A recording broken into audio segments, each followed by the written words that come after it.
Let us review where we began last time and where we got to. So last time around, as a reminder, we're in Mahzor Lev Shalem for the most part, and we're also looking at the prayer Playbill, somewhat in part. In Mahzor Lev Shalem, we've gotten as far as all the way through the Torah service for Rosh Hashanah, including the shofar service. We looked at the shofar service last week, the shofar service that is much shorter than we even think the shofar service is going to be, right? What's the shofar service really? Except plunked in the middle of the Torah service, we have a quick psalm, and then the shofar blower says a few blessings, and the shofar caller calls out the different trills, and the shofar blower blows. That's the entirety of the shofar service, right? And then we return to Ashrei, Yahalelu, the psalm, returning the Torah to the ark, and the Torah service is done.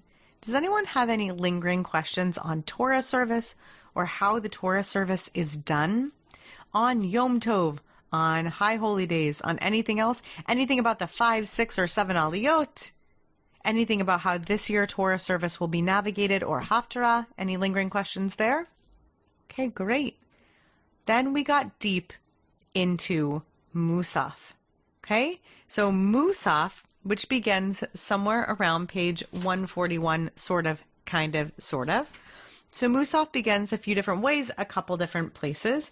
Begins, first of all, if we are with a minyan, no matter what, with a whispered Amidah, right? So first, the classic Kaddish, Yitkadal v'yitkadash Shemei Rabbah.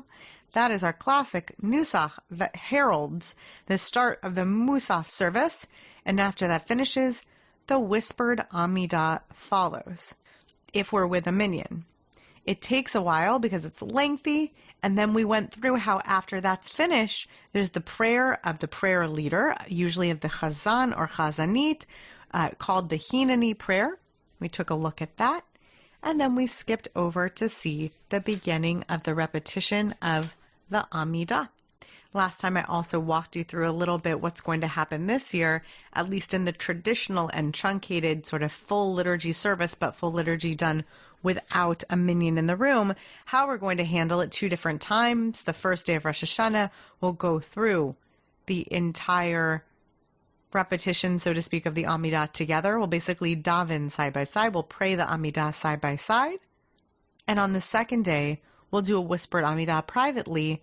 And when we, quote unquote, repeat the Amidah together, we won't really repeat the whole thing because we can't say all that liturgy out loud without a minyan in person, but we can do lots of bits and pieces of it together.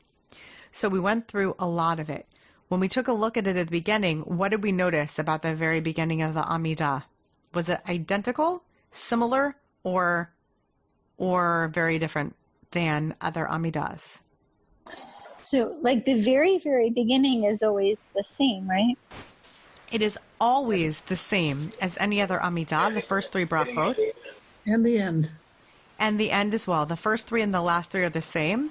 And I would even go so far as to say identical to Shacharit, right? So all those extra insertions as well, the Misod Hachamim insertion that's there, the Zochreinu Lechaim, the extra Micha Mocha insertion that takes place, all of those extras are there.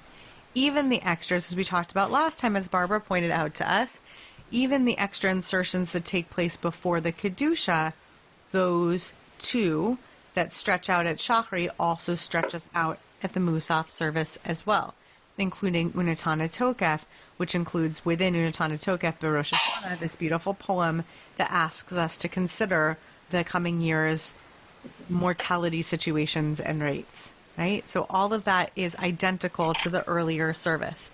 We get through the beginning of the Kedusha on 144. We went through that all. We went through the Piyut. We went through the whole thing where, just like in Shacharit, the Kedusha doesn't quite end. We went through this whole V'chol ma'aminim piyut, and skipped over it on through pages 148. We looked at page 149 and 150. We saw there was a giant poem. We went through page 151 and 152, and we talked about how the meat of Musaf was talking about the longing for the return to the avodah, to the work of Musaf itself, including and up until we get to page 153, when we even have the insertion for Shabbat Musaf, right? For the offering, for the avodah, the sacred work of Musaf on Shabbat. Skip the middle paragraph on 153, look at the bottom of the page, a little supplication in preparation for the first of the three sections, which we looked at, and we're almost to the place where we left off last time, which is us going through the first of the three sections of Musaf, special sections of Musaf, before we get back to familiar territory. This is with the Malchuyot section, the section on sovereignty. This is the section on Aleinu. And it begins with some pretty serious choreography, with us doing a full prostration, those of us who are able to, a full prostration down on the ground for V'anachnu kore'im umishtachavim umodim. And so we go down and we supplicate and we give gratitude to God with our full bodies here. We do that lifnei melech malchei hamlachim, before the king of the king of the kings, before the sovereign of the sovereign of the sovereigns, Hakadosh Baruch Hu, the Holy One, blessed be they. So that is that page of Malchuyot. We looked at that. We looked at the brief piyut on page 155, this poem. And then we took a look on pages 156 and 157 about the extra verses beginning in the middle of page 156 and 157, these three different categories of verses, which we're going to see in each of the sections. Categories of verses that come from each of the different bits of our canon, of our biblical canon. And these verses are going to be themed. They're going to be themed based on the section that we're in. And the editors of our Siddur don't want us to lose track of that. So they're going to go ahead and highlight for us that theme everywhere it pops up. So if you look all over the page, you're going to see highlighted Melech, Melech, Melech, Hamelucha, Melech, Melech, all the roots everywhere there, letting us know that's why we chose this quote here. There's Melech. Does anyone recognize, by the way, any of these quotes? When you take a look at pages 156 and 157, do you catch any quotes here that look very familiar to you from somewhere else? Are you going to share the screen or? Yes. Is it helpful to you when I do that? Well, I just don't have. I'm going to be about 20 minutes before I can get to my book. Yeah, no problem. I'll share up the. Thanks. I have it ready to. Nope, that's the wrong one. Thank you. Yeah, let me find my. Here it is. I have it ready to go. Does anyone recognize any quotes that are familiar to you from other parts of the liturgy? Here on 156 or 157? Can you sing a little bit? Maybe it'll sound familiar. Take a look at, in the middle of 156, the second set of verses, Bet. Wait, Aleinu? Well, Aleinu is, yes, of course, Aleinu. Yeah, I got you on Aleinu. But turn to page 156. Look at all these verses, Aleph, Bet, and Gimel. And Aleph, Bet, and Gimel, these verses in each of these sections. Remember, we looked at Kakatuv B'Toratecha, as it's written in your Torah. Take a look at these verses that come from Torah, from the 5 books of Torah. Do any of these verses look familiar to you from any place else in your liturgy? Look at Aleph. We see that all the time in davening, right? All the time. Yeah. Does that look familiar? Sure. For sure you've seen that. Or look in the second set of verses from elsewhere in our Tanakh. This happens to come from Tehillim, from Psalms. Look at Bet. V'ne'emar. Do you see Bet in the second set of verses on the page? Adonai malach geut lavesh Adonai os hitazar aftikon tevel baltimot. I recognize it because I wrote a melody for Psalm 93 that I do often. Adonai malach geut lavesh Adonai os hitazar. Is that in Mariv? That is in Kabbalat Shabbat because we do. Oh, okay. It's the last psalm of Kabbalat Shabbat. But you're right; it falls in Friday evening, okay, which is a part of the evening service, Mariv. That's the last psalm of Kabbalat Shabbat. Adonai malach geut lavesh. Another way of singing it. Or Adonai malach geut lavesh, lavesh Adonai hosit hazar. All different ways that might be familiar to you. So these are all, what I wanted to demonstrate to you is that they are all, in addition to being pieces of our biblical liturgy, here we go, let me share the screen.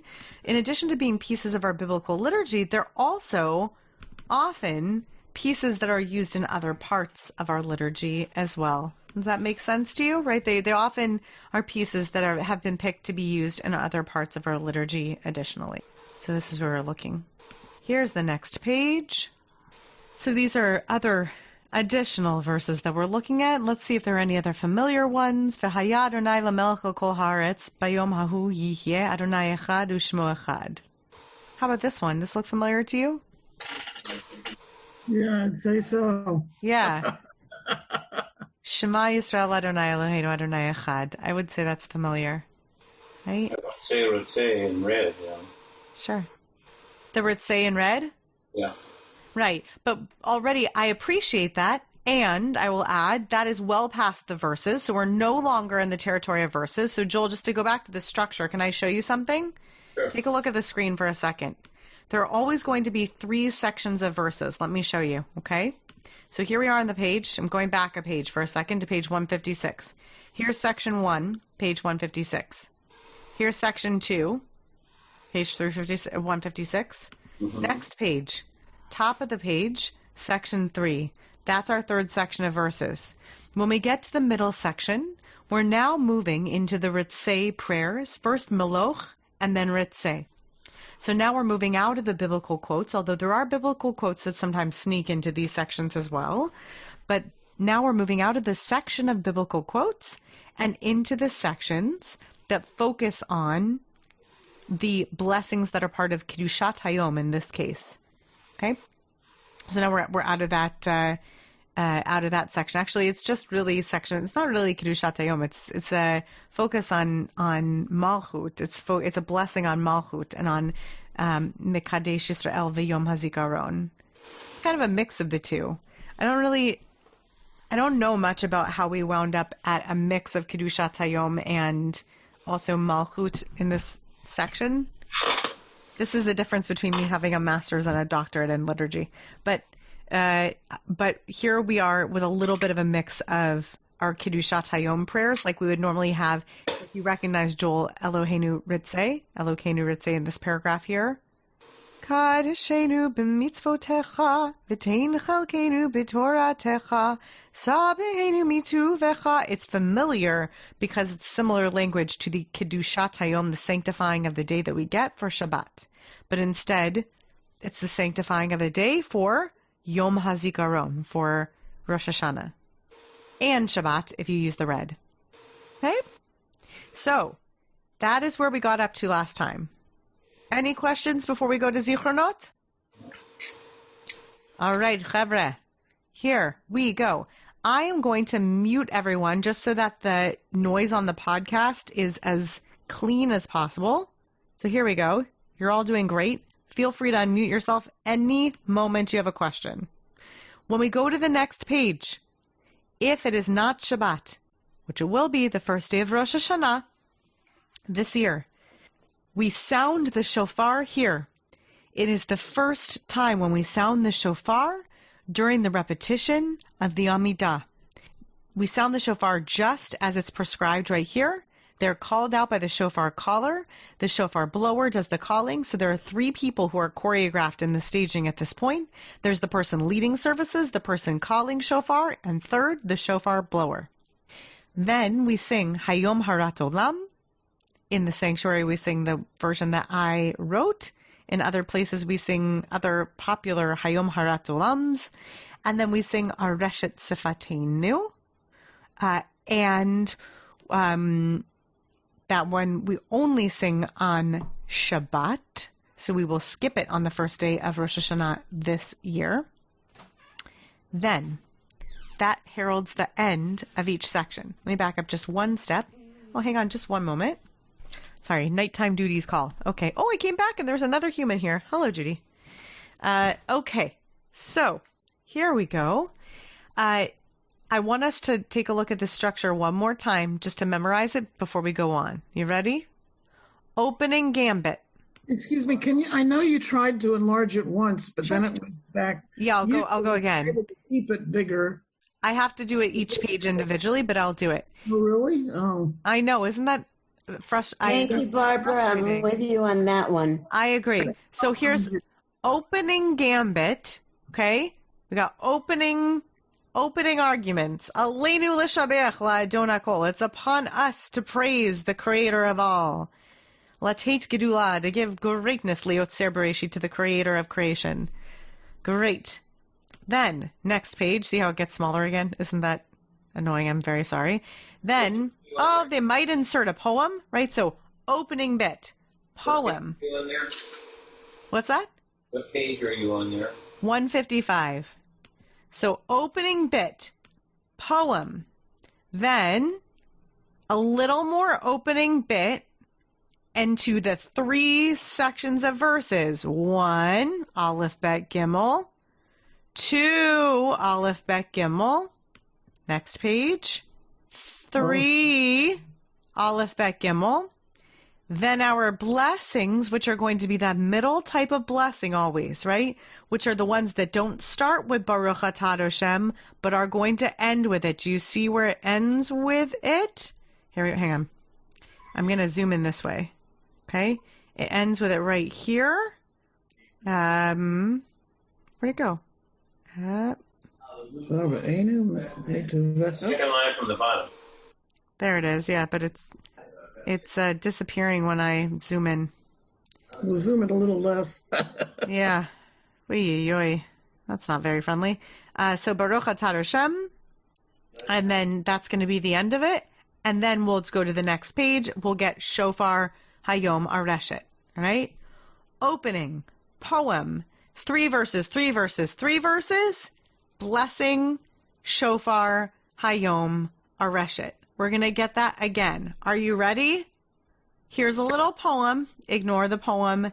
The editors of the Siddur just put it in. Ignore it. Here we go. Opening gambit. Ata zocher ma'aseh olam. You remember the deeds of the world. Oh, look, they translated it over here, and I did the work anyway. I do that all the time. Uvoked kol yitzurei kedem, and you are the protector of your all of your creatures since forever. Lefanecha niglu kol talumot. Before you, it is revealed all of the things that are hidden. A beautiful poem that goes to just about here. Okay? Then, a second poem here. Zehayom techilat ma'asecha. This is the day of the beginning of your creation. Zikaron liyom rishon, a remembrance of the first day. Another little story. Okay, zoom out again. It's going to continue down to here until, what do we get here? What do you see here? So this is going to be our first set of verses, right? So Zichronot section starts with opening poetry, followed by 3 verses. And who does God remember? In the remembrance section, when we're always going to get a section from Torah, section from Tehillim, then section from prophets, right?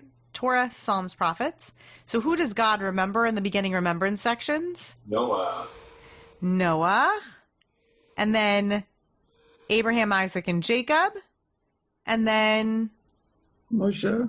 And then you would think, right? Isn't that interesting? And then just a little bit more Jacob, and then Isaac, and then Abraham backwards. I don't really know why Moshe kind of doesn't make it in much to the Mahzor, kind of like the Haggadah. Barbara, I'm glad you brought Moshe up. I don't know what happens. Moshe sort of gets left out of Siddur stuff. Let me ask you a question, if you don't mind. Sure, please. I'm sure there's others like me that can't possibly read through the whole Amidah when we're doing the silent one. What parts can we leave out? Should we read just these ABC, the Aleph, Bet, Gimel, and leave, not worry about the rest of it to try to get through it? Right. I mean, it's a long prayer.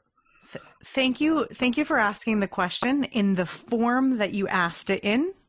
Can you hold that thought until we get to Sim Shalom? And then we're going to go back to the beginning, and I'm going to walk it through with you as if you are a person who is certain that there is no way that you can pray every word in Hebrew in the time allotted. And I promise you I'm going to walk us through just like that. Okay. And I'll walk you through with two ideas in mind, okay? Okay. Okay, great. Thank you for your acquiescence to that. Here are 3 ideas. Here, you got your set of Torah verses, your set of Tehillim verses, which are just different. God remembers Maasim, God remembers, deeds, God remembers the covenants. And then, let me zoom out so you can see, God remembers our ancestors. And then we get to, do you see what this is? Eloheinu v'Elohei Avotenu. What is this probably going to be the beginning of? We got our verses, opening poetry, verses, followed by? Prayers. Followed by blessing. We need to get to a blessing. Okay? We're going to get to a blessing. So here's where the blessing ends, is right here. Baruch atah Hashem zocher habrit, right here. That's the blessing. That's the actual chatima of the blessing. But the blessing actually begins back here. Eloheinu v'Elohei Avotenu zochrenu b'zikaron tov. That's where it begins. And then it's super long. Right? But super long blessings. You're familiar with those because you've seen long paragraphs in Birkat Hamazon. You've seen them in Kiddush, right? You know that sometimes paragraphs of blessing are very long paragraphs of blessing, right? But I think that Birkat Hamazon is a better example because you know that sometimes you have paragraphs of blessing that begin not with Baruch atah Hashem, like Rachem na Adonai Eloheinu al Yisrael amecha ve'al Yerushalayim irecha, right? And you know there are these long paragraphs that end with Baruch atah Hashem, but the paragraph doesn't start with Baruch atah Hashem. Same story here. Elokeinu v'Elokei Avotenu. Until Baruch atah Hashem zocher haberit. And then we do the shofar calls, followed by Hayom Areshet, right? Poetry, verses. Big blessing paragraph, Zocher Habrit. And we're going to bless God, right? The first one, we're going to bless God as Melech El Kol Haaretz, King of the Universe. Second one, and by the way, why King of the Universe? Because that's the sovereignty section. Now we're in the Zichronot section. We're in the remembrances section, so we're going to bless God as the Zocher Habrit, the rememberer of the covenant. Okay? You ready for the third section? It's the same structure. It's like, it starts to get, I'm not going to say boring, but it starts to get regular. If you get to know the construction of it, you're like, I know I just want you to be excited that you know what's coming. Then you see meditations on Shofarot and you're like, you know what I'm about to say, right? Skip this, right? Because it's just meditations on Shofarot. Don't worry about it. Get to the next section. You're even going to skip this because see this little thing that says Shofarot, 6 bracha Shofarot over here? Even if you've got eyesight that thinks this is tiny, you can tell it doesn't really start till halfway down the page, so don't worry about it. You've got a tiny opening section. How do you know it's a tiny opening section? Because look, already partway down the page after that, what have you got here? 3 verses. You got 3 verses. So it starts with Atad Niglita Be'anan Kvodecha. And you've got the Aleph Bet Gimel verses. Yeah, you were revealed in the cloud of your glory. Al-Am Kodshecha. To the people of your holiness, Lidaber Imam, to speak with them. Min Shamayim Hishmatam Kolecha. They heard your voice from the heavens. It's a cool paragraph, actually. I like davening that paragraph. I usually get excited, but mostly because we're almost at the end. You guys get to know that secret. That's why I'm excited when we get to that paragraph, but it's also a beautiful paragraph. And it's a short opening section leading us to, as Judy points out, this first section here. This is a fun section because the Shofarot verses, unlike the covenantal verses. The Zichronot verses are kind of unfamiliar. I don't think that the verses that are chosen in the Zichronot section mostly show up in places that people who are Siddur savvy know them otherwise, but the verses in the Shofarot section are very familiar verses for the most part. So, for example, let's take a look at some. We'll look at the next page. Here are some that might look familiar. B'chatzotzrot v'kol shofar hariu lifnei hamelech Adonai. Might sound kind of familiar. Or Tigehu v'chod shofar b'kesel hom chageinu. I don't know why that sounds like a Christmas carol to me when I sing it. Just does. Maybe it's because Jews wrote Christmas carols. Right? So maybe we wrote Christmas carols the way that this sounds. Tell me that doesn't sound a little like a Christmas carol. So I think, anyway. Okay. And then the next part is just an entire psalm, which, can we just say cheating a little bit, right? But if you were with me in the beginning, you're going to remember this, and it's going to harken back to something that I said in this class and in the Siddur class. What do the rabbis love to do? We love to pretend that we read the whole book of Psalms. So here we're doing it again. Look, we finished the whole book of Psalms, because remember, we've been reading little sections of Psalms, right? So we read it in the first section in Malchuyot, second section Zichronot, third section we read 3 little clips. So if you're keeping score here, we have now read 9 clips, 9 little quotes from Psalms, and the rabbis are like, look, we finished the book of Psalms. We're reading the whole thing. But why did they have us read it? Not just for that reason. Hallelu beteka shofar, right? It's actually about shofar. So it's not just cheating. It really is thematically appropriate. That's kind of cool. So that's why that shows up in the shofarot section. And I don't know. I kind of think that's why shofar got put in the last in the order, so that we could do this. That's my theory about why shofarot wound up third in the order. Why Zichronot then shofarot? So that they could do this. So that we could land on Psalm 150. That's my theory. It's just a theory. I don't have anything backing it up other than just all other Siddur structure seems to support that. And then we get to the third section here, which is again from the Nevi'im. And we have other kind of familiar-ish verses again from Shofar. Okay, when we finish the third section of verses, what are we going to get to? What happens after we get through a third section of verses? Verses. Right, opening section, 3 sections of verses, followed by opening section, verses, long blessing. Blessing. Right, long blessing. Eloheinu v'Elohei avotenu. Tekab b'shofar gadol lecherutenu v'san nes lekabetz galuyotenu v'kareb pizurenu mibein hagoyim unefutzotenu kanes miyarkete aretz. I love that song. Anyone else? V'kareb pizurenu mibein hagoyim v'kareb pizurenu. Yeah. You could do a medley. They mash up very well. Anyway, I like those songs. I think I'm going to sing them this year just for fun. And on my own. I won't hear anyone else singing them. I'll just sing them on my own. And then we get to the blessing right here. Atad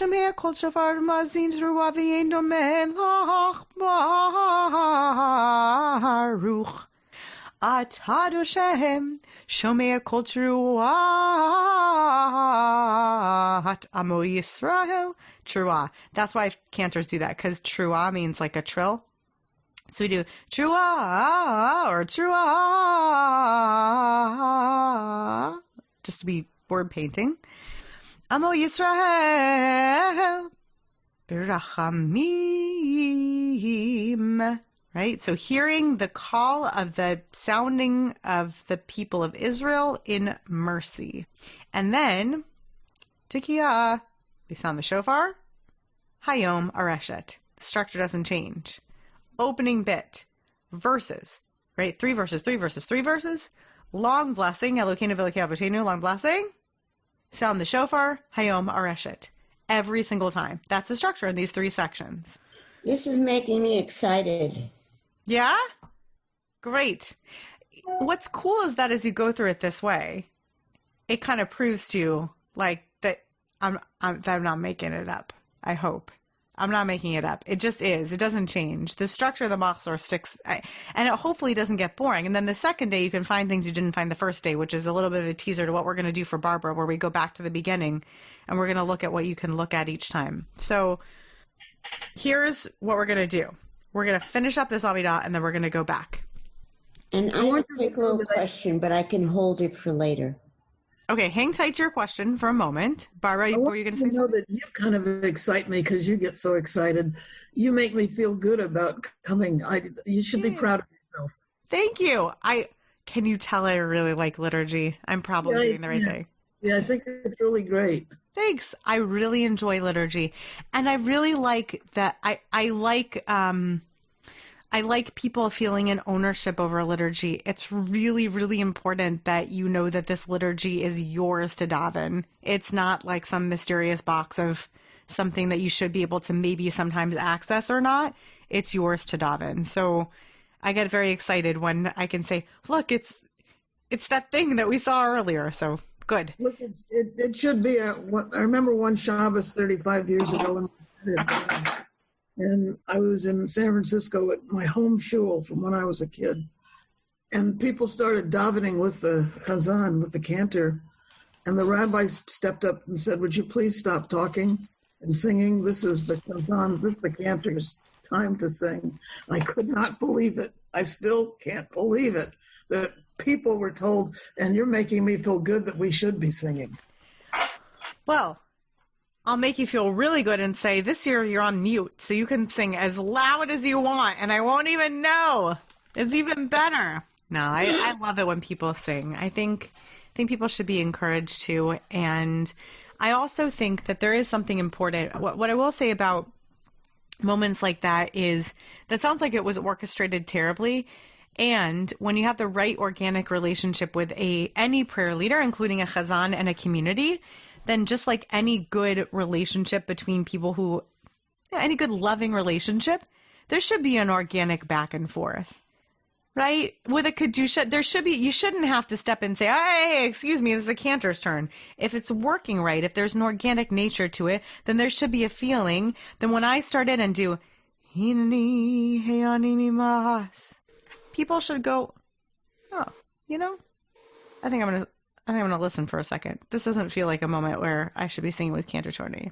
Well, I'm listening, right? There should be an organic, they should know from the way that I'm singing that usually I sing, Adonai Malach Geut. Oh, if they're paying attention, they know me and I know them, then they know from this moment and from all of their contexts that in that moment, maybe they're listening to me daven, and that's okay to occasionally have that moment from context.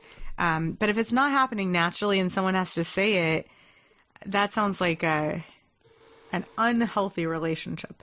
Rabbi, you never know. There may be a surprise gift waiting for you this Rosh Hashanah, because in a Zoom environment, every individual feels like he or she is alone with you. And it may just be a richer and more intimate davening experience than ever before. Yeah, I really hope so. I play piano behind everything, and Rabbi Playbill doesn't know. I'm not going to well, that's going to make it to a podcast now, but sure. He does. I don't know. I doubt he listens to my podcast, although I listen to his. His are very good. Okay. So I have to say that they pay me to say. Okay. So at the top of page 167, we return to utterly familiar territory. Ritzeh. Ritzeh is in every Amidah, right? We always, and now we're back to we finished this section. So you believe they really are concrete sections. Malchuyot, opening section, and then 3 verses, long blessing, shofar blasts, hayom, areshet. Same thing with zichronot, same thing with shofarot. Once we finish areshet, bam, we're done into Ritzeh. Normal. We skip this because this is about when Kohanim are davening, when they're duchening on site, when we're doing actual Kohen blessings on site. We don't do that at our shul. We skip to V'techazene nenu, normal davening. Modim anachnu lach, normal davening. Next page. Ve'al kulam yiparach v'yitramam shimcha malkein tamid le'olam va'ed. Normal davening. Extra super cool paragraph that is just about God's mighty kingship and reminding God that God has some good qualities that might be nice to call upon in this season, like, rachamim, mercy, and chvosh kascha, like, tamp down your anger, God. That would be nice right about now. So this is just a little extra paragraph, gets stuck in here, and then we get this little extra recitation here. If we were in person, a little cool thing would happen.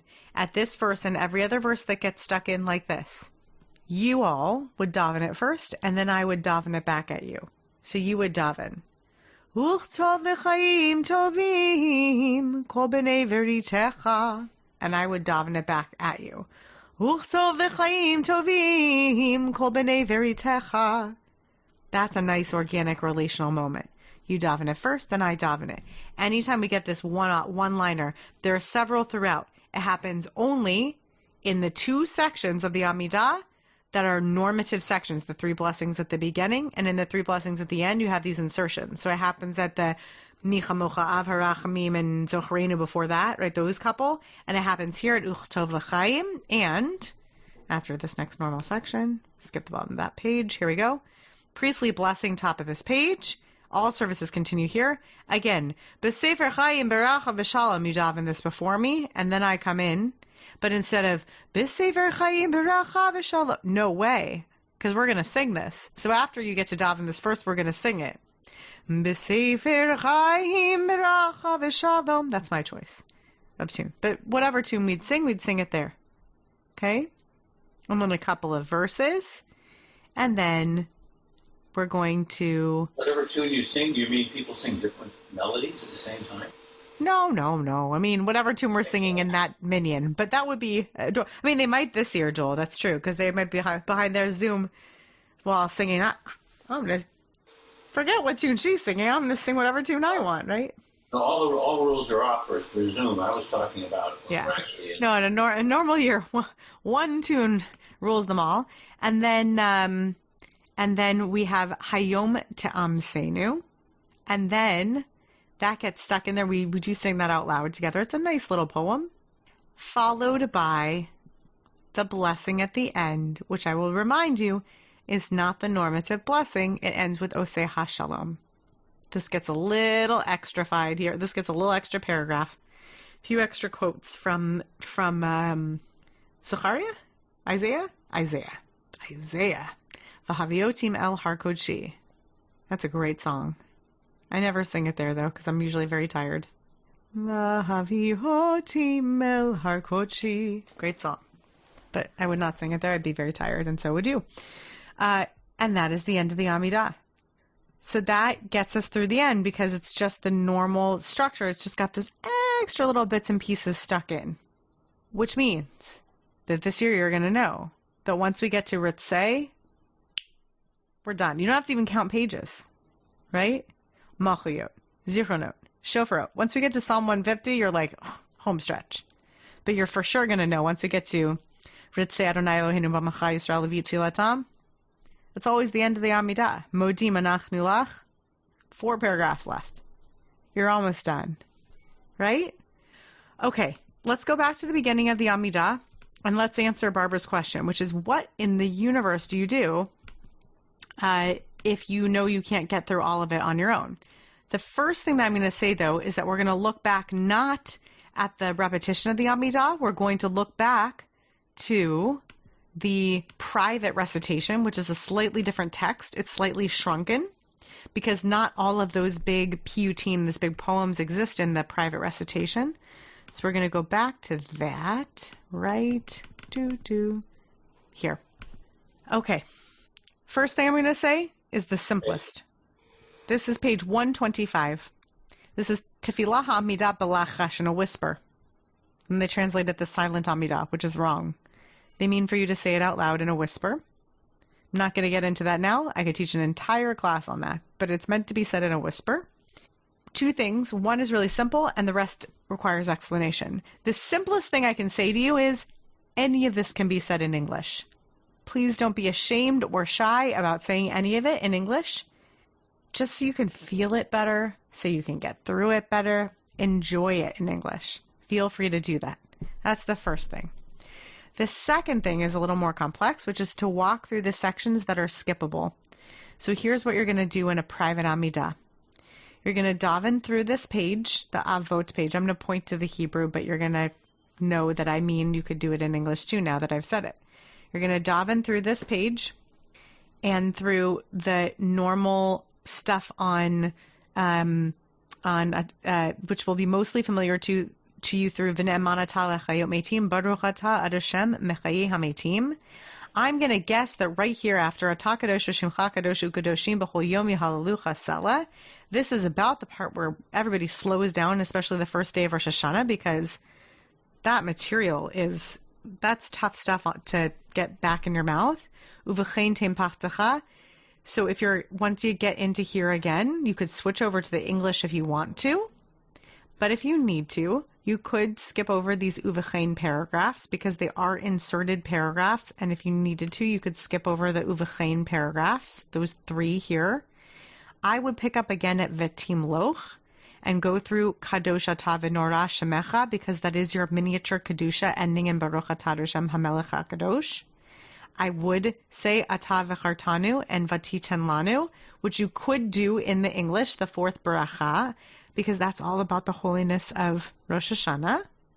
And then I would do all of this business in the English, because it's all about just reading about it's actually a story. Here's what we were commanded to do on this day, and it takes a while to get through the full story of which sacrifice we were commanded to do on which day.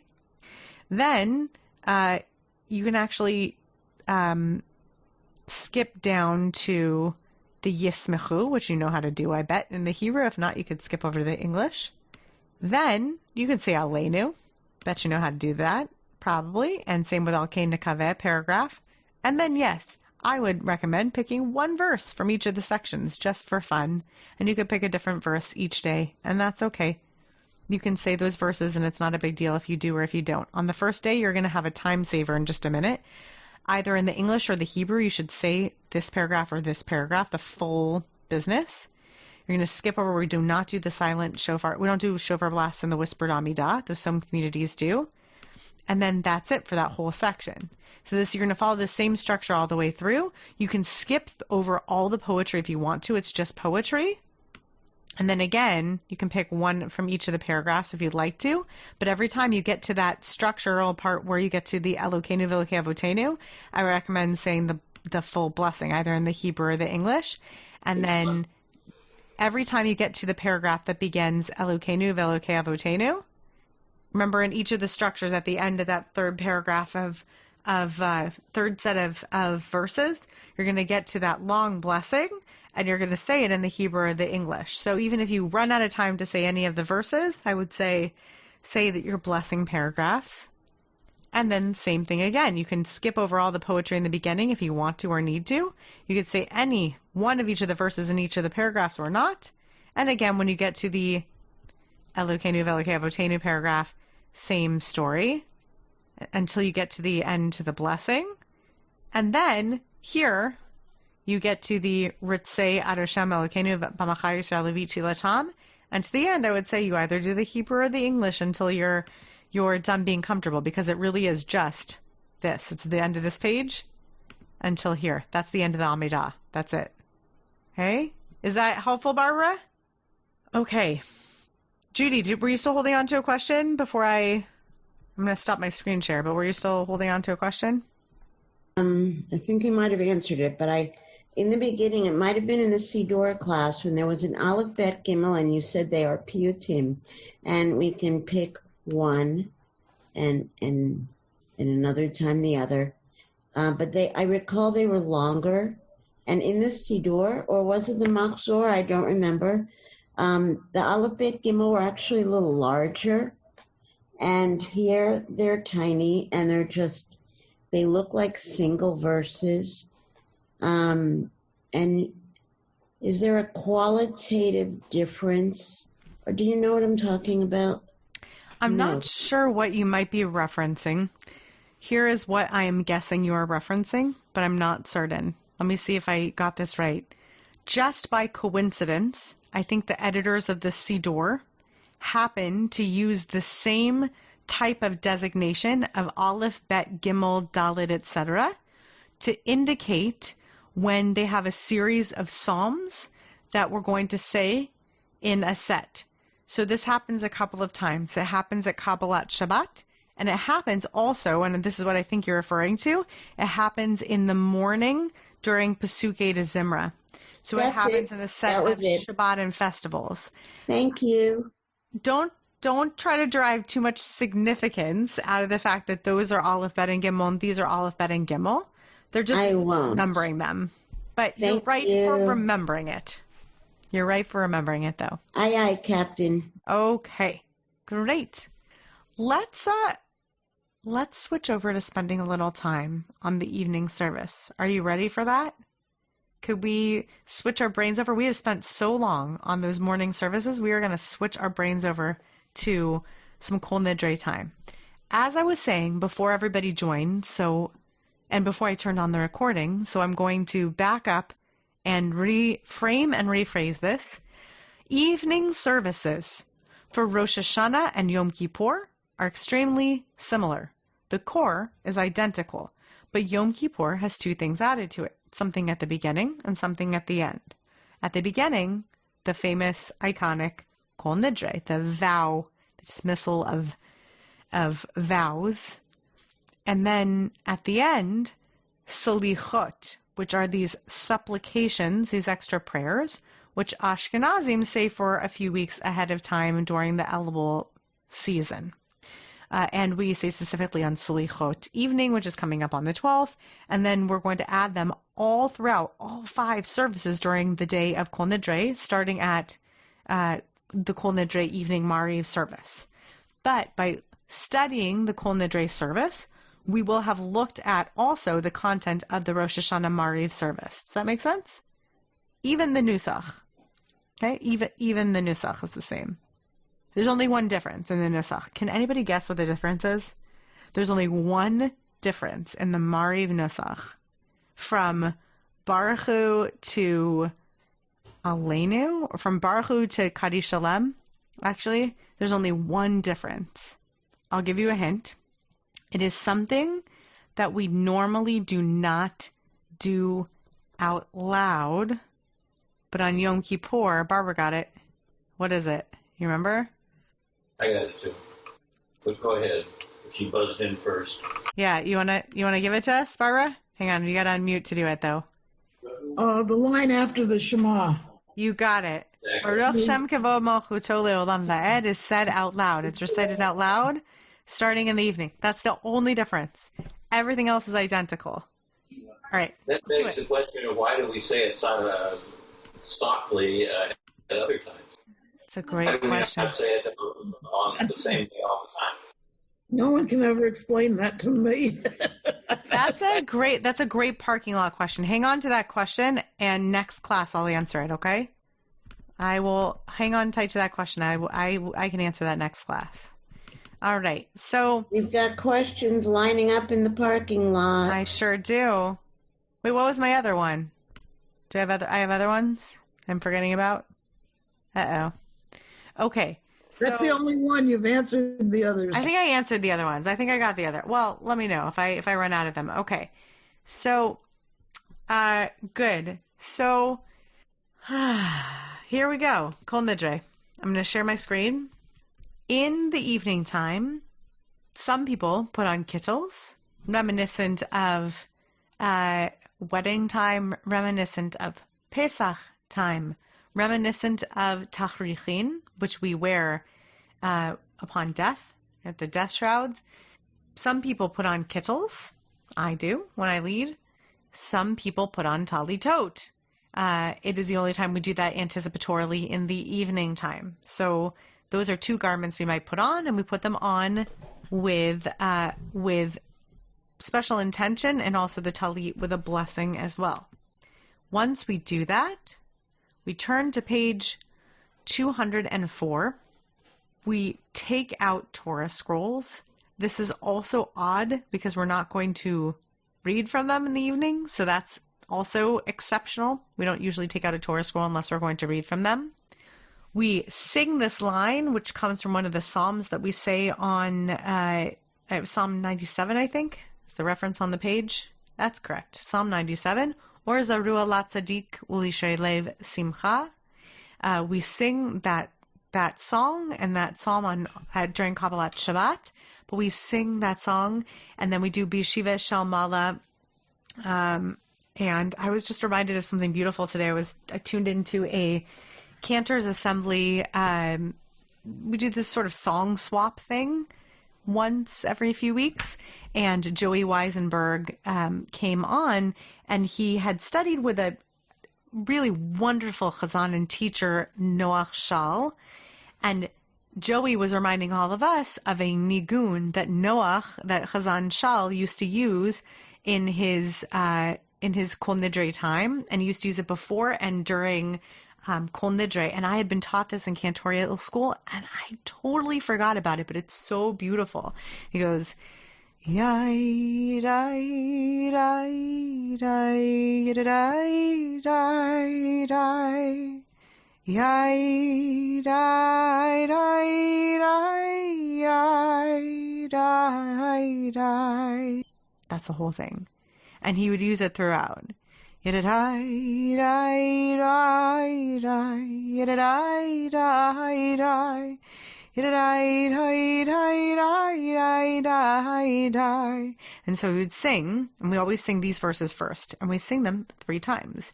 Bishiva Shalmala, Ushiva Shalmata, and the yeshiva that is the heavenly yeshiva, and even the yeshiva, the Beit Din, that's below, the considering parties about the law, as we're considered sort of in our vertical relationship with the divine and our horizontal relationship with other human beings.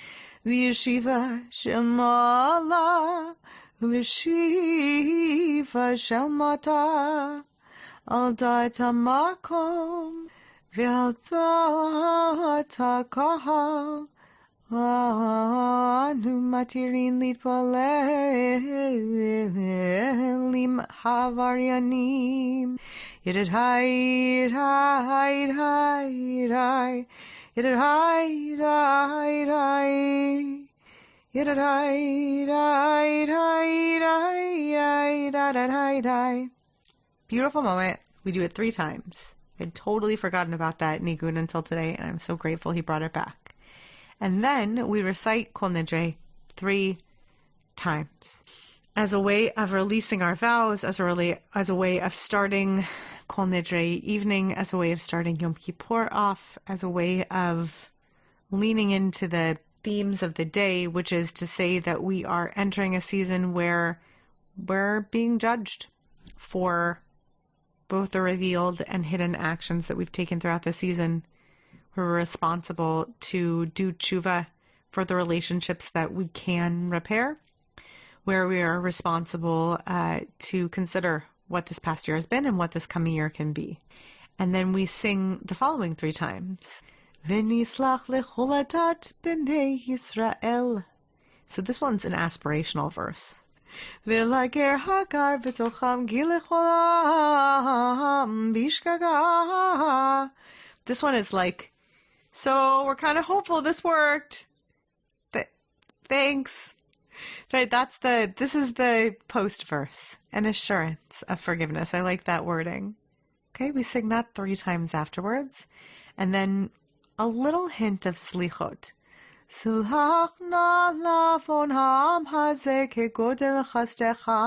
I sometimes hint a little bit at the Ne'ilah nusach. You'll catch me. Ne'ilah is not going to come till the next night, but I like to hint a little bit at it. It's like, don't worry. It's only 24.2 hours left of the fast. Sometimes I like to do that just a little bit because this is a little bit resonant of a piece of liturgy, which we'll do next time when we look at the liturgy of Ne'ilah. V'chasher nasata laham hazeh mimitzrayim ve'ad heina v'sham nehemar Vayomer Hashem, salachti kidvarecha. And then we sing Shechianu, because we made it to this season. Any questions on Kol Nidre? Great. If it's Shabbat, which it's not this year, I think it was last year, I can't remember, we do the Psalm for Shabbat, just because, like we do any Yom Tov going into Shabbat, we would have to hint at it. Oh, no, this is not a good time for this to freeze. No. Don't do that. Here, I'll refresh it. Just a moment. That wasn't fun. Here we go. Aravit Liyom Kippur. That's what I want. So, whenever we have Mariv, here's where we got to before where it froze. Just want to show you, prove to you. Turn the page and we get to Baruch Hu. This is where we go back, whether it's Rosh Hashanah or Yom Kippur, we go back to the Nigun.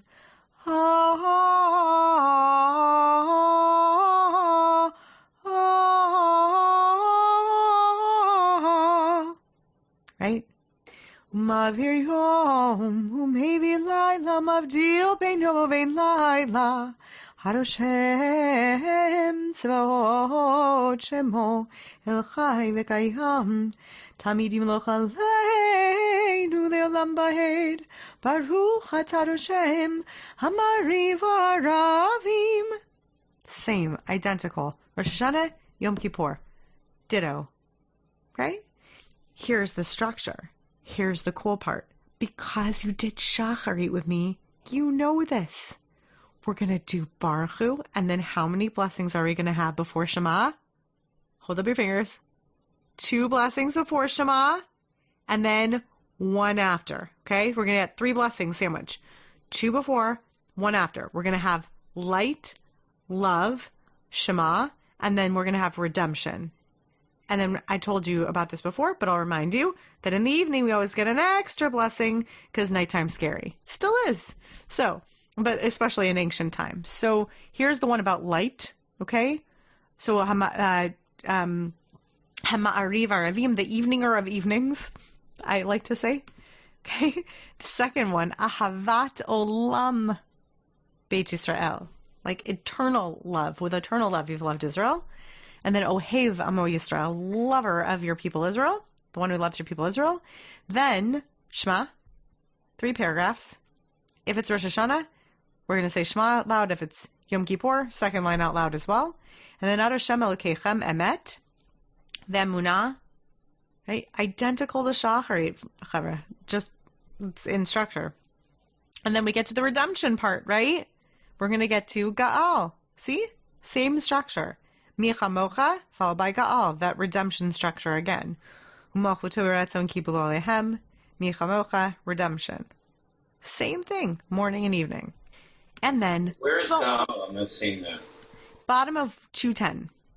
V'nehemar kifad Adonai et Yaakov ugel...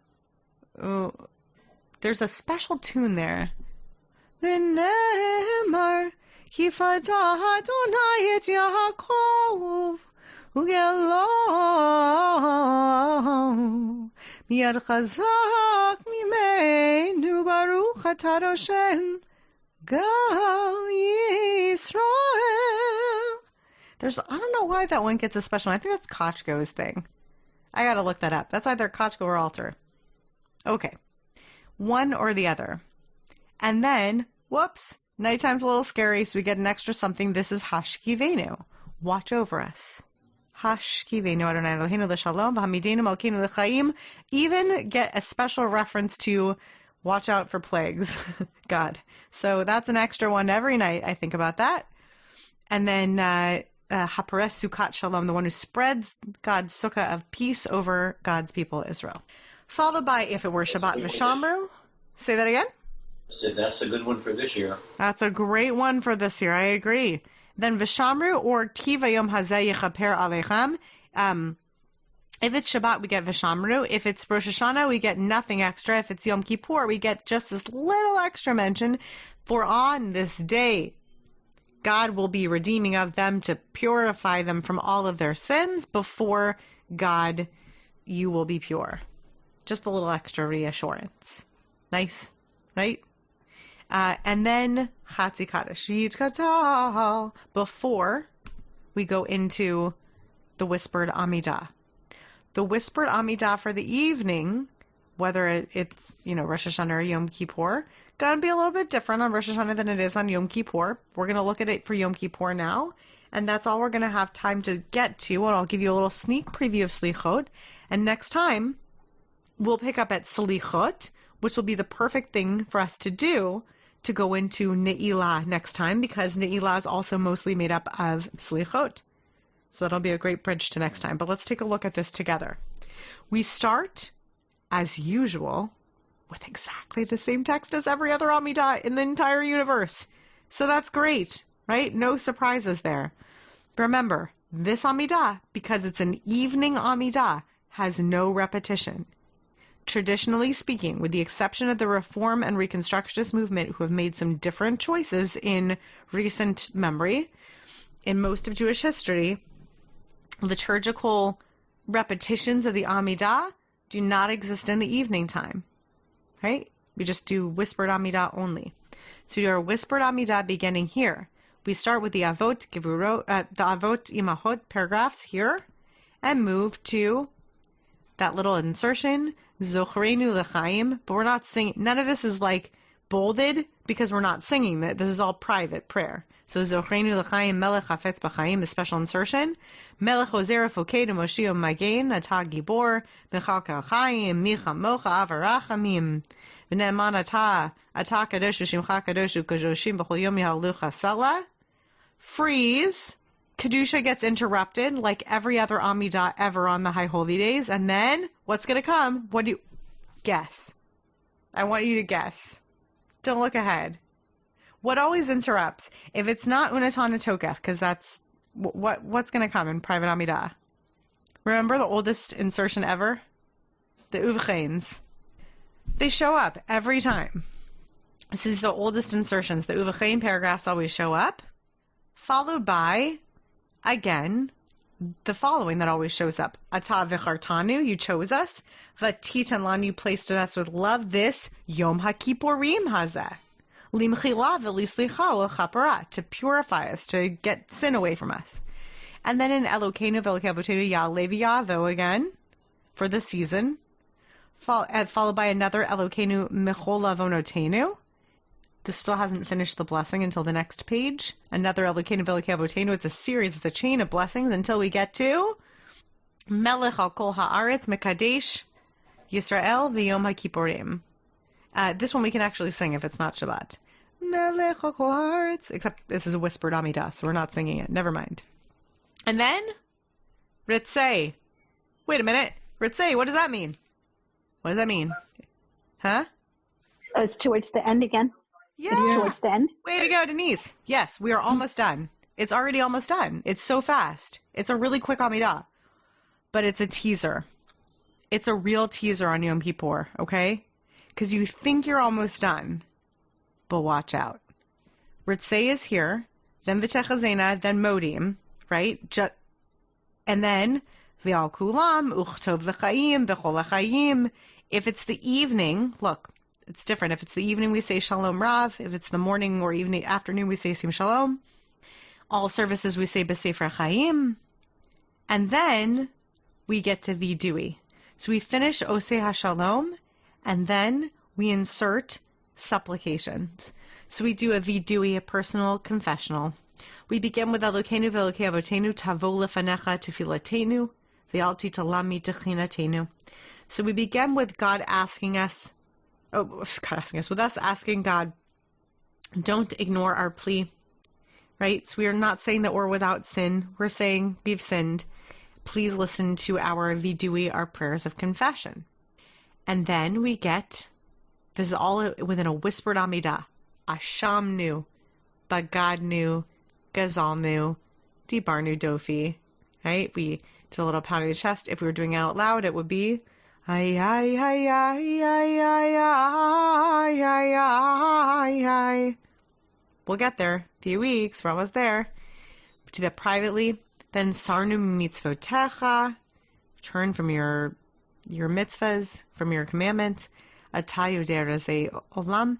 we're doing these little extra paragraphs in which we admit that God understands the secrets of the universe, including the stuff that's hidden inside us.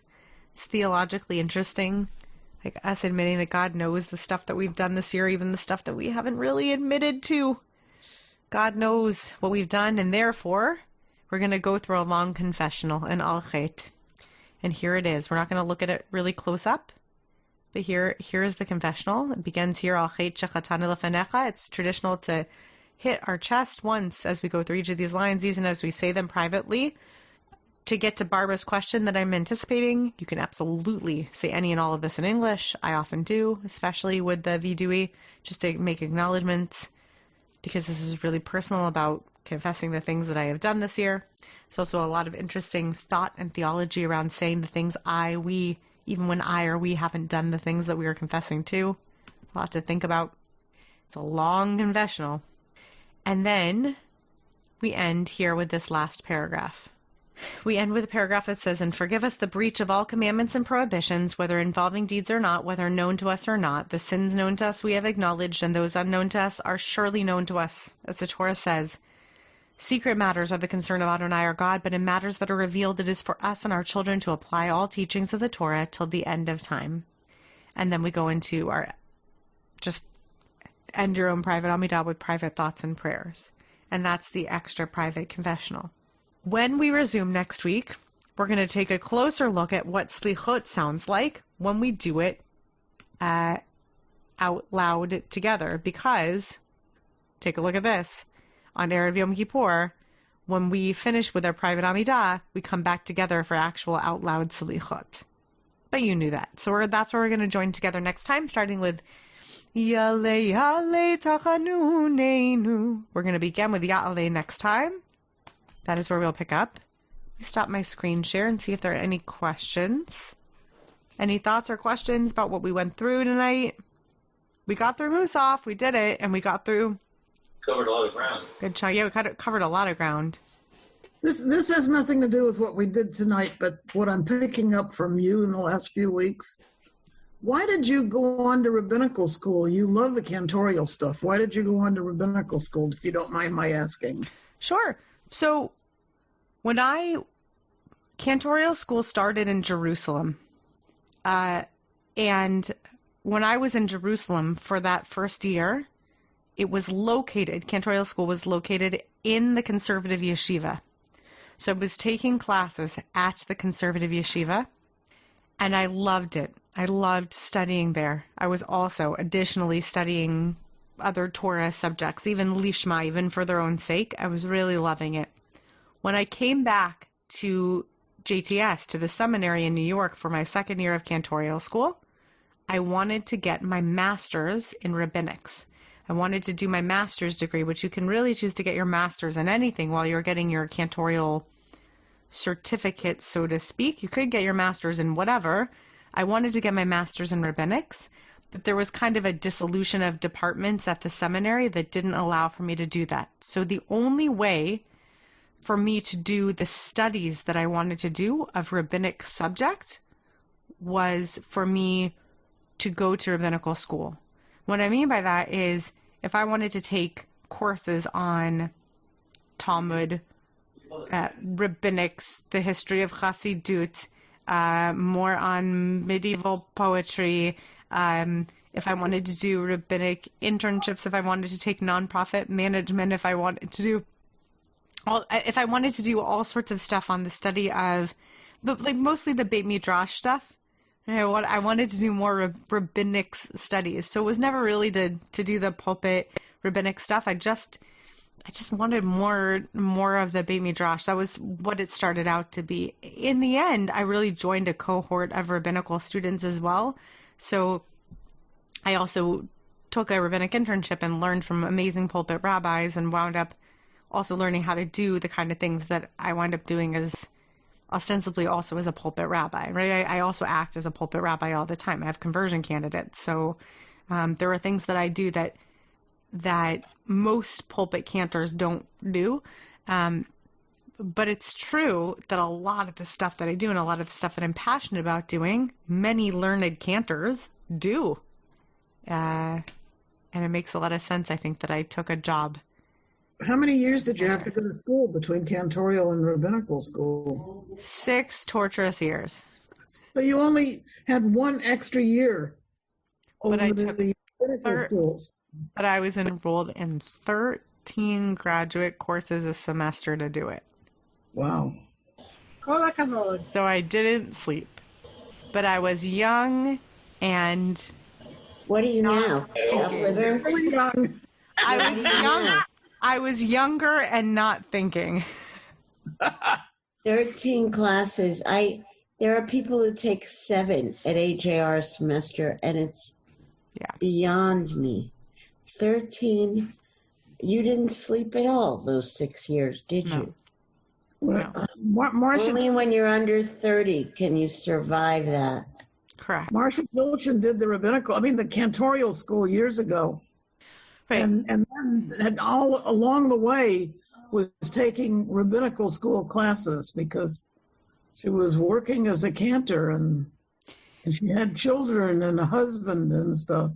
Anyone who has asked me my advice, I have told them get 1 degree at a time. Anyone who has asked me, and a couple of people have followed that advice since.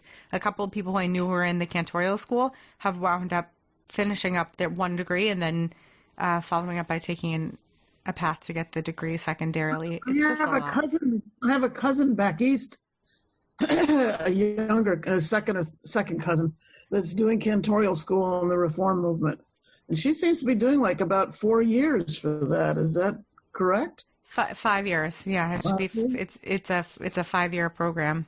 It's a lot. How did you have time to get together with Daniel? What's that? How did you have time to get together with Daniel? Yeah. We met at the conservative yeshiva in the Beit Midrash. We met actually, so Ella was born on August 25th, 2015. And Daniel and I met on August 25th, just by utter coincidence. We met August 25th, 2008, 7 years earlier. So we met before the year even started. And we spent that year together The great thing about that first year in Israel, and by the way, a couple of years later when we went back to Israel, is that those years in Israel were really intensive in the studies that we had when we were there. And being in Israel is an intense time, but it's not particularly intensive when it comes to the work you have to produce when you're there. A lot of classes to be in. It's a lot of time to be in class, but we didn't have 6 jobs at the time, and we didn't have homework to do necessarily every single night. And I don't know, to this day, we still like sometimes for fun study Parsha on Shabbos and it's exactly what you think. we really enjoy text study together and, running drashot by each other. And There are no coincidences, don't you know that? None at all. Our poor children. Yeah. I hope they enjoyed the sciences. Thank you for giving us that history. Thank you for being here each week, and I will see you next week for our final unit of this particular class. You have been listening to another in our series of podcasts from Temple Beth Am, a dynamic center for conservative Judaism in Los Angeles. If you enjoy these podcasts, we invite you to write a review on the Apple Podcast site or wherever you get your podcasts. For more information about Temple Beth Am Los Angeles, go to tbala.org.